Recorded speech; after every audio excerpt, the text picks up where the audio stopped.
नारायणं नमस्कृत्यं नरं चैव नरोत्तमं देवी सरस्वती व्यासं ततो जयो मुदीरयेत्। मूकं करोति वाचालं पङ्गुलङ्घयते गिरिं यत्कृपातमहं वन्दे परमानन्द माधवं। निगमो कल्पोत्तरगलितं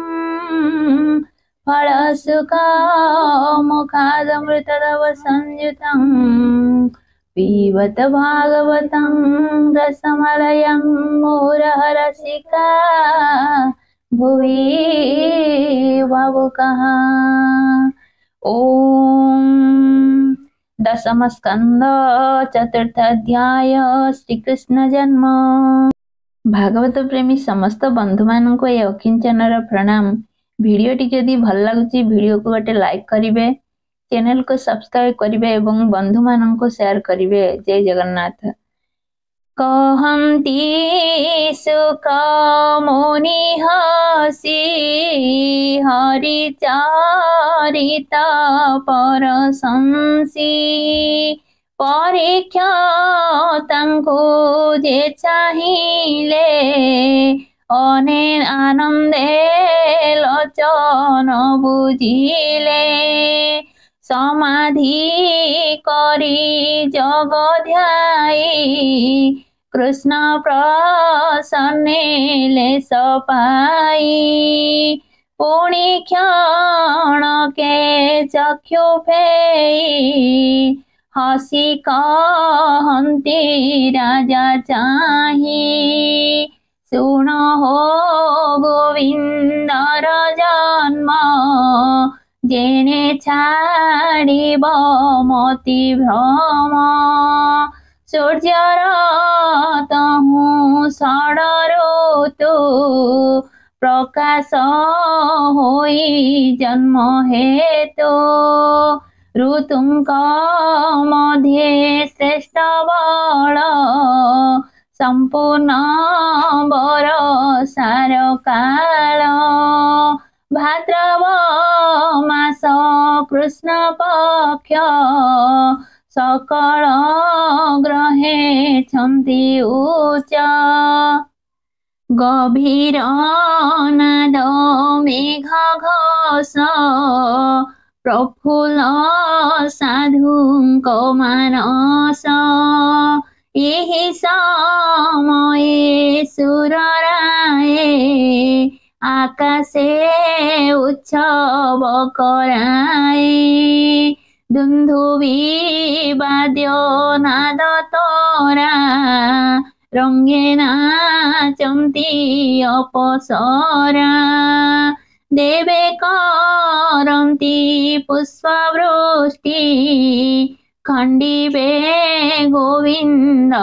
रीति इंद्र पवन कुहकारी बोलोई जाओ मधुपुरी तोहर बंधु गण घेनी आनंदे रही भूमेदिनी कंसर बंदी घरे जाई रहिबु मलय पुराई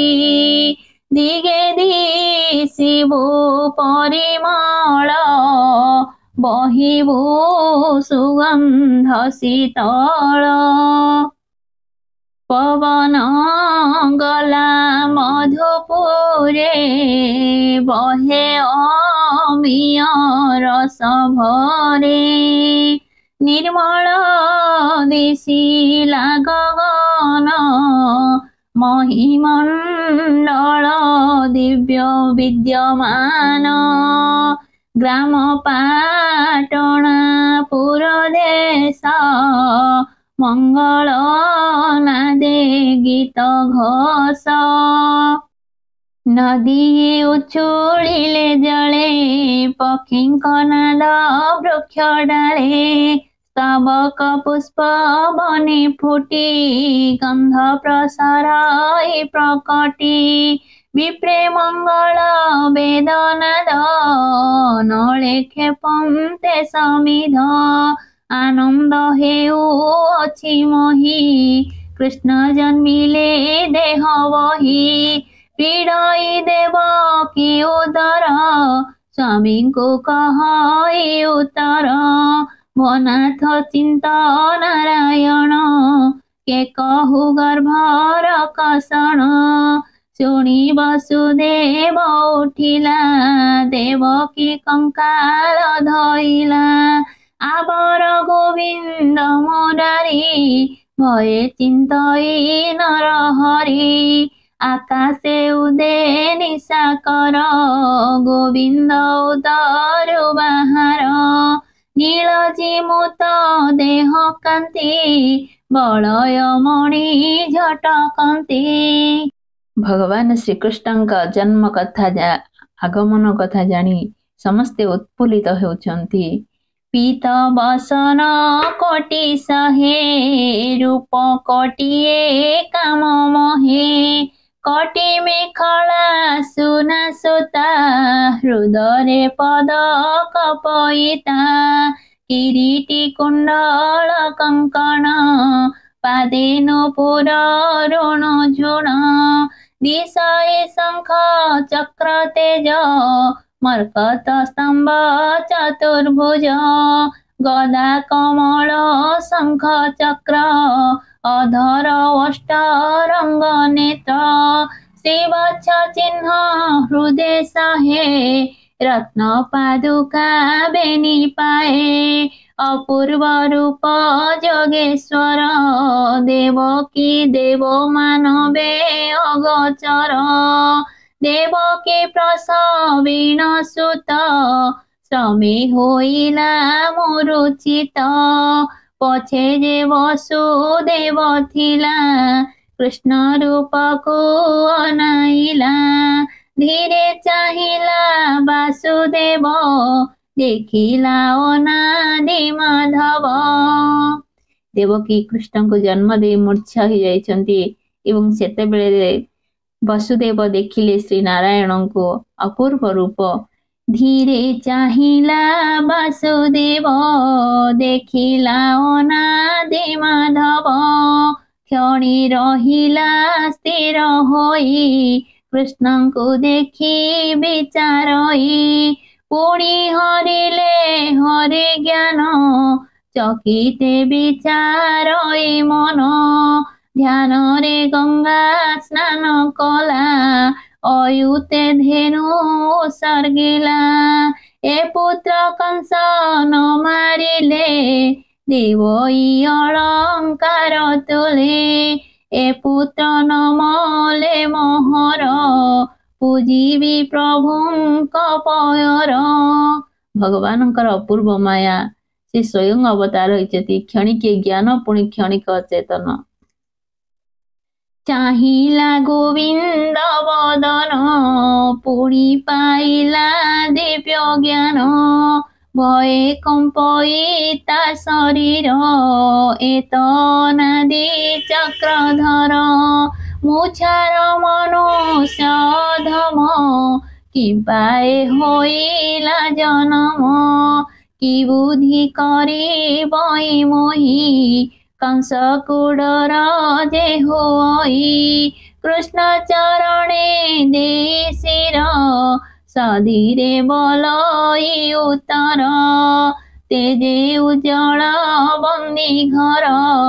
तिले नदी से अंधार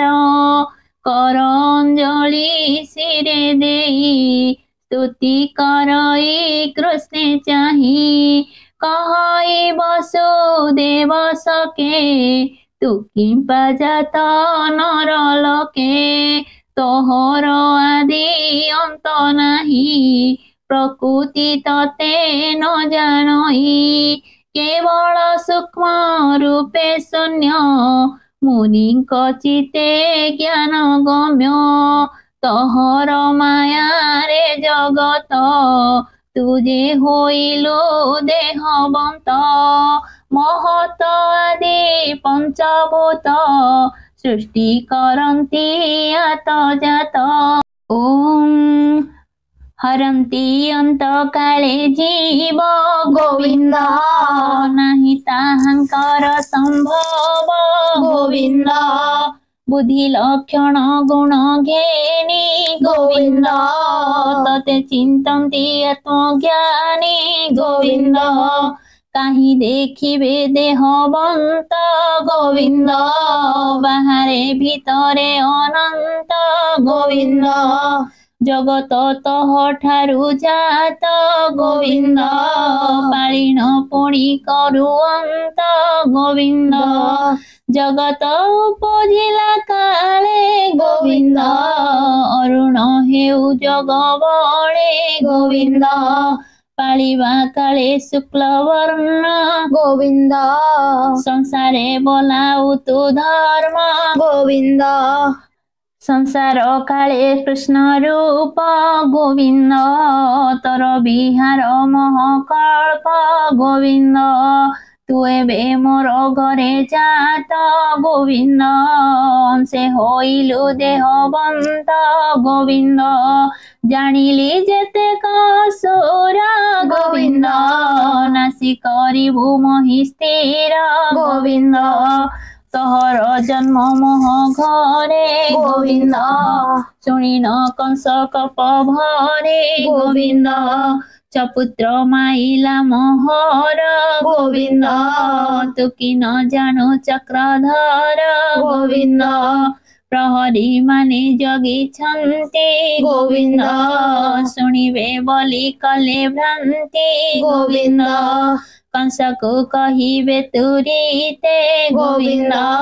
से आसी मारी बटी तोते गोविंद तते ही तो ही रक्षा कर गोविंद मुछार मनुष्य मातर गोविंद हेमंत बड़ घाली सोई गोविंद कंपई कृष्ण मुख चाही गोविंद शीतल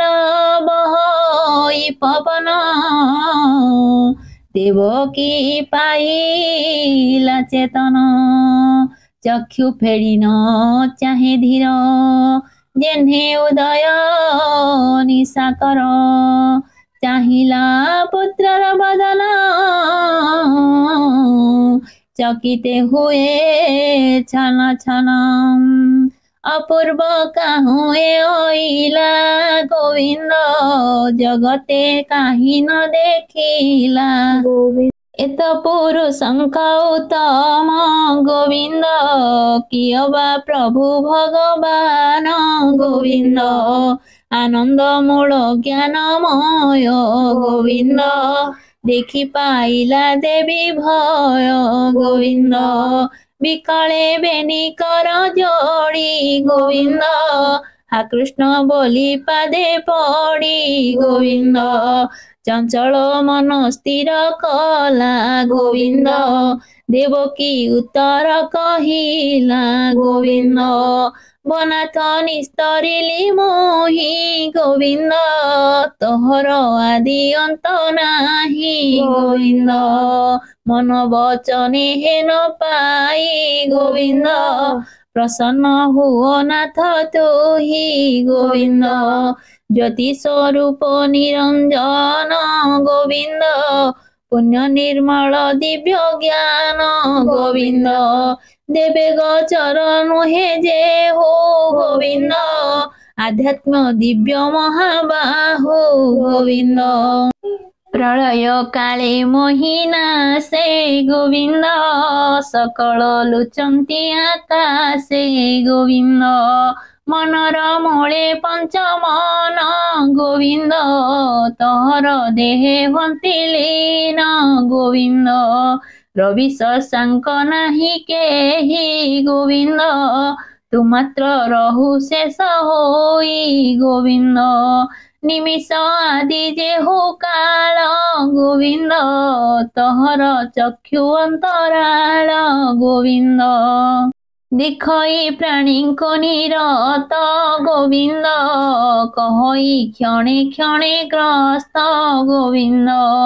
शरण तर पादे जे हो गोविंद से मृत्यु पाई बटिका हूँ गोविंद बाहुड़ी जाए जे निराशे से प्राणी रहे तर पासे तू एबे रख हरि तते कंस को न जाई परते मोर उदरु तर जात लोके करिबे काहु सत तो रूप न जानती केही कंस को मोर डर नाही शुणी कहती नारायण भोमा तो शुण मो वचन जे ब्रह्मा सृष्टि भिआइला तुम्भ दुहिं को जात कला तार आदेश घेनी सिरे मिलिले गहन वनरे अनेक दुखे तप करी जल पवन पत्र चिरी ग्रीष्म वर्षा शीत हिमे श्वास निरोध महाश्रमे सत्य वर्ष वेद मते तप साधिल दृढ़ चिते जेतेबेले देवकी माँ कहउछंती हे प्रभु तू स्वयं नारायण मो घरे जन्म नेइछु एकथा जानिले लोके कौन कहबे लोके तो विश्वास करिबेनी सेतेबेले नारायण कहउछंती कि नाई मात जेतेबेले ब्रह्मा सृष्टि भियान कले तुम दुई को जात कले एवं ब्रह्मा का आदेश क्रमे तुमे 7 वर्ष तप कला परे मु तुमको प्राप्त होइछि तेनु करी तुमे साधारण रे मते प्राप्त करिना हो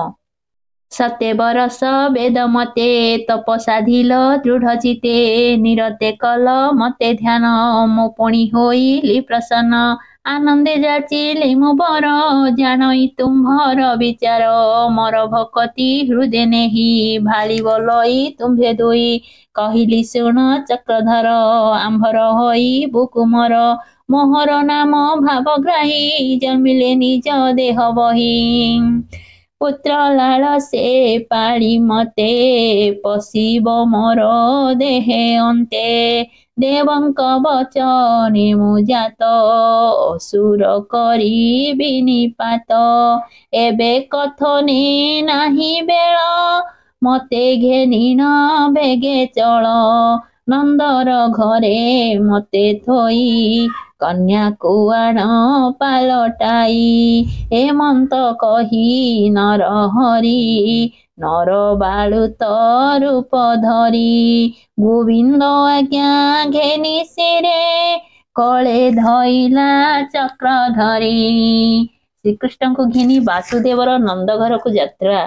फिटिला पादर सांखुली बाट कढ़ाइला बिजुली कलरे देखी नारायण कबाट फिटिला तक्षण तिंतिबा देखी जगन्नाथ फोणारे ढांकिला अनंत घेनी न जानते भगवान आगे ओगाळे उग्रसेन बोलई काहीर रे चोर निशारे होइछु बाहार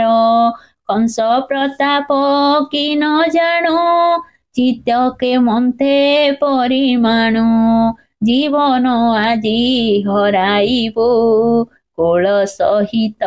नाश जीवु शुणी कंपई वासुदेव विपत्ति देलु हादइब हा कृष्ण बोली न विकल चक्षुरु बहे अश्रु जल बोइले उग्र सेने चाही पुत्र को निउछि मोहि बोलई उग्र सेन वीर काली मारिब कंसासुर जेते बालक तोर जात सबुको करिब से हत शुणियारत वासुदेव विकले चिंतई माधव जेतेबेले वासुदेव नारायण को नहीं जाउछन्ति सेतेले वर्षा पड़िबा देखि फणारे अनंत ढांकी देले एवं सही समय उग्रसेन आसी बाट गाड़ुछन्ति एवं कहउछन्ति रे चोर काहाकु नै कि चली जाउछु शुणियारत वासुदेव विकले चिंतई माधव पितार देखी न विकल कहन्ति प्रभु आदि मूल एक कथा प्रकट न कर आम्भे हे जीवो गपपुर तू कि न जानो उग्रसेन आम्भे जे प्रभु नारायण भारा जे न सहिला मोहि ताहा जे निबारिबि मुहि शुणी कहई उग्रसेन देखाओ शंख चक्र चिन्ह भृत्यर तो से भावग्राही शंख चक्र चिन्ह देखाई स्तुति करिण उग्रसेन चरणे कला परमाण श्रीमुखे ताकू आज्ञा देले द्रौपदी होई बोइले उग्रसेनंको पुष्पमाली हार से कृष्ण देले तली तहु चलिला वसुदेव पथे न रही एकलव नदीर तीरे जाई मिली देखिला जमुना उछुली जमर भगिनी जुकत गभीर के करिबंत बहई अति परखर फेणरे दिशे भयंकर नदी रे पशिला बहन कातरे अति भीत मन नासारे पसंतेन पाणी सिरे बसाई चक्र पाणी बुड़ी न जाई वसुदेव हृदय चिंतिले पद्मनाभ हरिंकी देखी भय कला बाली बंधरे बाट देला चलिला नदी पार होई कृष्ण को हृदय लगाई मिलिला जाई गपपुरे तक्षणे नंदर मंदिरे निद्रा मोहित सर्वजन भये चाहई छन छन अंबिका होई छन्ति जात जगत निद्रारे मोहित जसोदा कले कृष्ण थई कन्या आनिला पालटाई मिलिला देव की निकट तक्षणे फिटिला कबाट लागिला चरणी शंखली दुहिता छाड़िला बबाली हरि चरित सुधाबाणी शुणी निर्मल हुओ प्राणी कृष्णर जन्म रस सार शुणी संसार हुओ पार परीक्षितंको कहे मुनि गीते मो विरचिलियाणी पुराण श्री भागवत कहई प्रजगन्नाथ इति श्रीमद्भगवते महापुराणे परमहंसं संहितायां वैयासिक्या दशमस्कन्धे श्रीकृष्ण जन्म वर्णने नाम चतुर्थाध्यायो।